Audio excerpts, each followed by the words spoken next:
Janet Morena, Executive Director of Priests for Life. Welcome to Just Ask Janet. Well, tonight, if some of the children are still awake, it's time to gather them around because tonight's show is for children. It's also for grown-ups too, but especially for the young people because we're going to be featuring two beautiful Christmas books that are written for children by one of our executives, Anthony DeStefano. Well, the first story we're going to hear about is called Little Star. This was Anthony DeStefano's very, very first children's book that he wrote for Christmas. And it is by far my favorite because it really puts the true meaning of Christmas and it highlights for us why do we put a star on top of our Christmas tree. So let's now listen to the author, Anthony DeStefano, as he reads Little Star for us.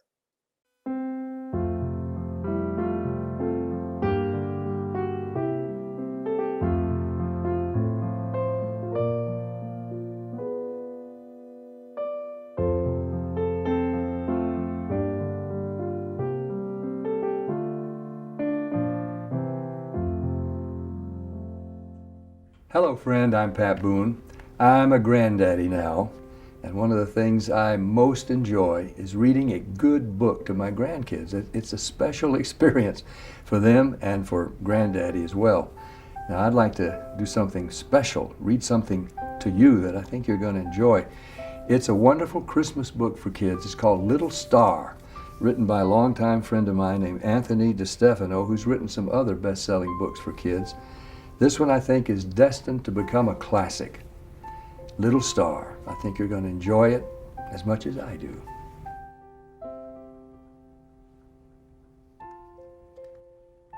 This is the story of the little star. Dad, which one is the Christmas star? The boy asked, straining his eyes as he looked out at the clear, dark sky. The father, smiling, looked down at his son. Don't hurt your eyes looking for him. You won't find him. He's not up there anymore. Where is he? Where did he go? You mean I never told you the story of the Christmas star before? No, Dad, never. The boy shook his head. Please tell me. Well, a long time ago, in the farthest corner of the universe, there was a tiny star. In fact, he was the smallest star in the heavens. His name was Little Star. Little Star was sad and lonely. The other stars didn't make fun of him. They simply ignored him because he was so tiny. But what can be worse for a star than to be ignored? After all, stars do little more than decorate the sky. They help pass the long evenings by twinkle talk. And there was a lot of twinkling going on.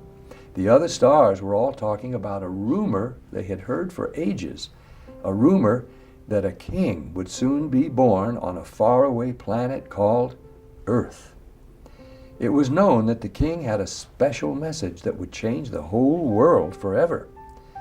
As the great day approached, excitement among the stars began to build. A special reward was to be given to the star who could shine the brightest on the night the baby king was born. In preparation, the stars were being cleaned and dusted by long-tailed comets. They made them twinkle and sparkle and give off a much stronger light, all except Little Star, who was being ignored again, despite his tears. Little Star was so sad that his points drooped. How could an undusted star have any chance of winning the reward?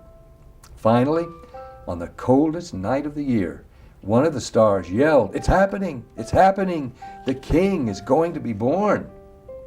Far below, in the small village of Bethlehem, Little Star could see two people, a woman sitting on a donkey and a man walking beside her. He watched as they searched for somewhere to rest. It was bitter cold, and Little Star felt sorry for them. Wherever they went, no one seemed to want them. People can be cruel too, he thought. At last, the man and woman located a place to stay. It was a shabby stable, but at least it gave them protection against the icy winds.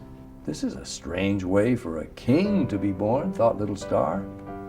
Then, with only the silent stars as witnesses, the child was born. The mother wrapped the baby in a blanket and carefully placed him in a straw-filled manger.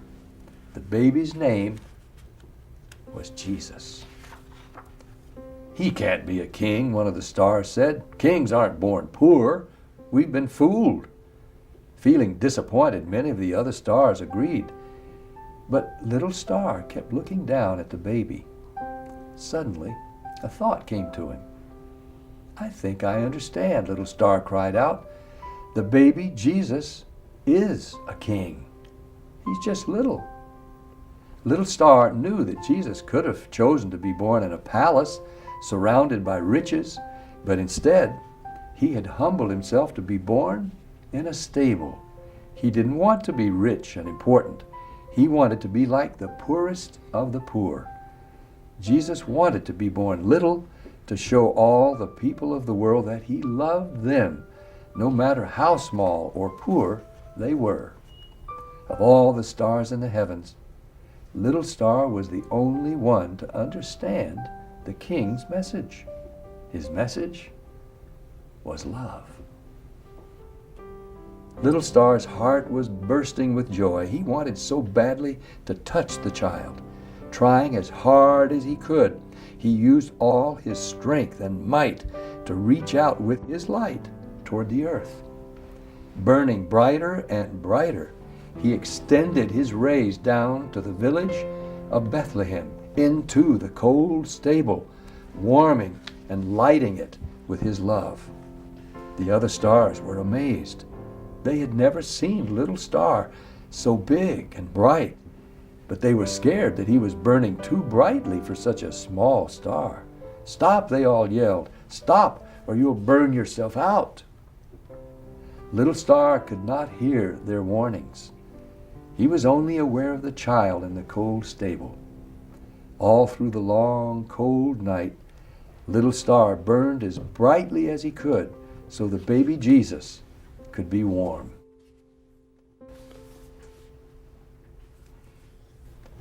When dawn came, the star that no one had ever noticed was tiny and gray. "Little Star is gone," the other stars cried. "He burned himself out." "Well, son," said the father, "that's the story of the Christmas star." "But he's gone." The boy felt very sad. No, he's not. He's not gone at all. The father patted his son's hand to reassure him. You see, little Star did a wonderful thing that night in Bethlehem. He gave his life so that baby Jesus could be warm. And God gave him a great reward in return. Little Star will be remembered forever and ever. "You mean little Star isn't gone?" the boy asked. "No, he's alive," the father said. "Every Christmas when we celebrate Jesus' birthday, people all over the world place a star on top of their Christmas tree to remember him." The boy looked up at the star on top of the Christmas tree and smiled.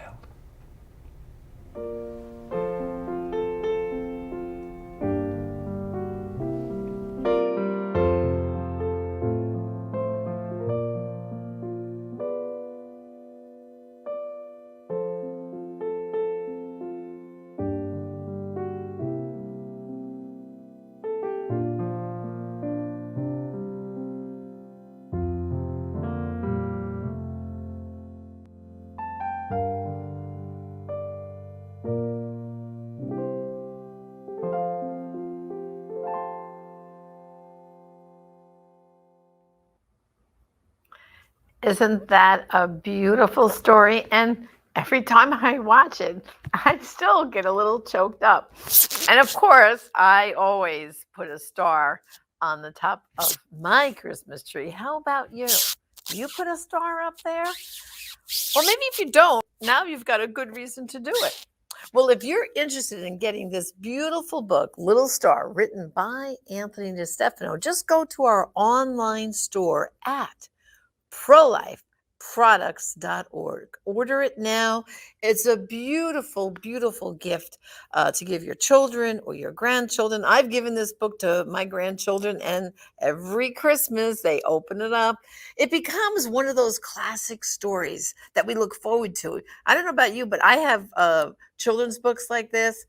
I pack them away with my Christmas decorations. And then every Christmas, when we take them out, it's like they're new to us again. And we read each and every story. So Little Star has a beautiful, beautiful meaning. Again, go to prolifeproducts.org and place your order today. Well, after Anthony wrote a Little Star, a few years went by. And I guess he got inspired once again.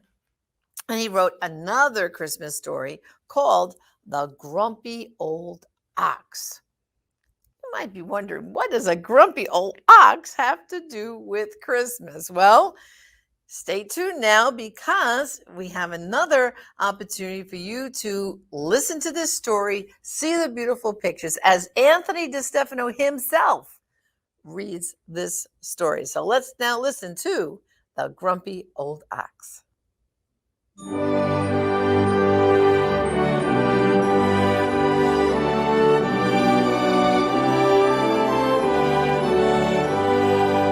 The Grumpy Old Ox, written by Anthony DeStefano, illustrated by Richard Cowdrey.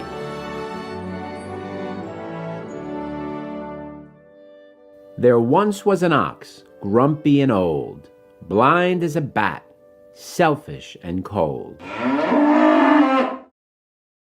Prideful and lame, with tired old bones, he lived in a stable, depressed and alone.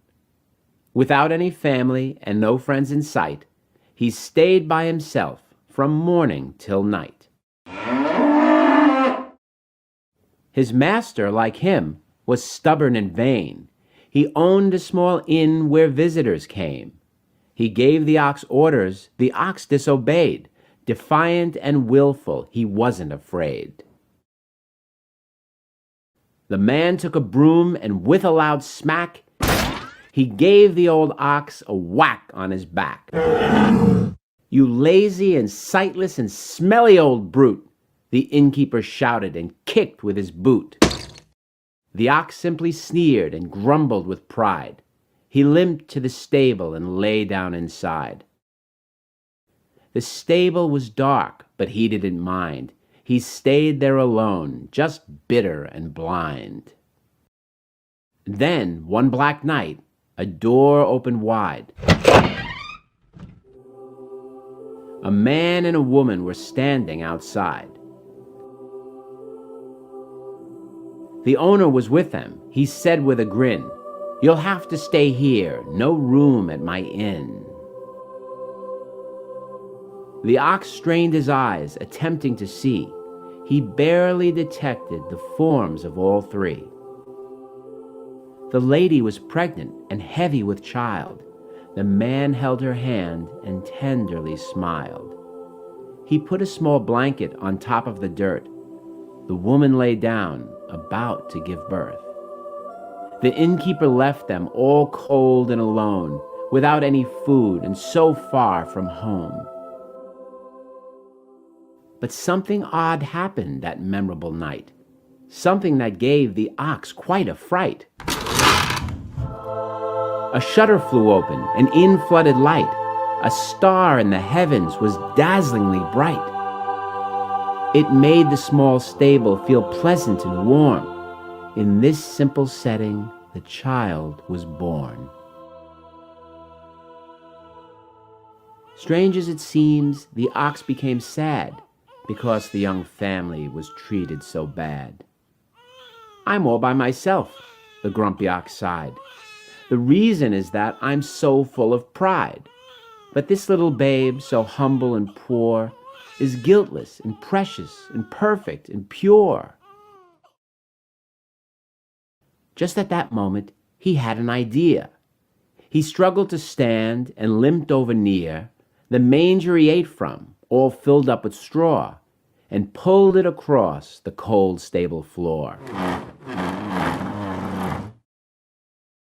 He looked at the woman. In ox talk he said, "Take my straw manger for your baby's bed." He limped to the pail from which he drank water. He picked up the handle and carried it toward her. He put the pail down and said with a bow, "Wash him with this. I'm not thirsty right now." The lady just smiled and patted his head. She understood somehow the things that he said. She bathed her small baby and dressed him in white. He slept in the manger throughout the cold night.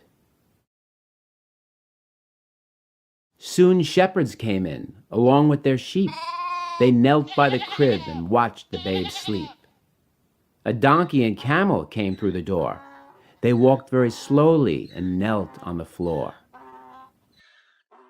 3 figures followed. Each wore a crown, each bearing gifts, each kneeling down.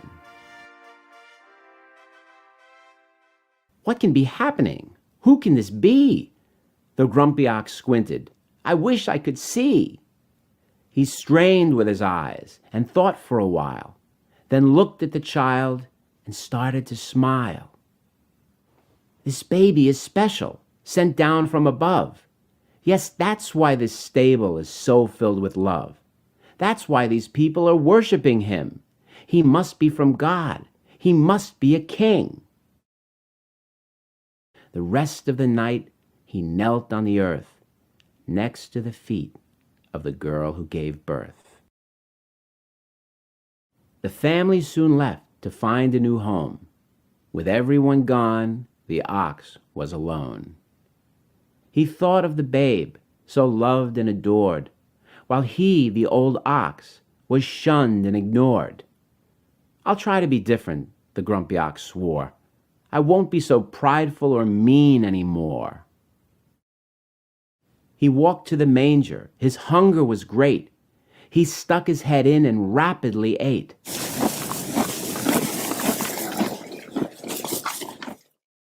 Then he felt thirsty and looked over where the babe had been bathed in the bucket with care. He drank from the pail until he was done, and soon fell asleep outside in the sun. He slept and he slept and he slept through the night. He rose with the dawn and the soft golden light.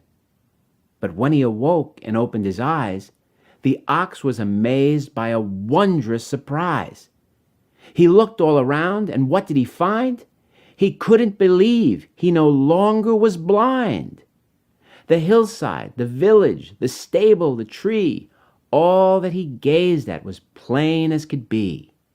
He rubbed both his eyes, then rubbed them again. Now he saw donkeys and camels and men. All that was blurry was now crystal clear. Even the mountains appeared very near. He got to his feet and walked through the field. His leg was all better. His limp had been healed. He ran to the stable and danced through the door. He didn't feel grumpy or old anymore. The ox was so grateful he started to sing. It must be a gift from the king. The baby from heaven, it just has to be. I drank from the water and now I feel free. I ate from the manger and now I can see. He started to cry and shouted with glee. I can see, at last I can see.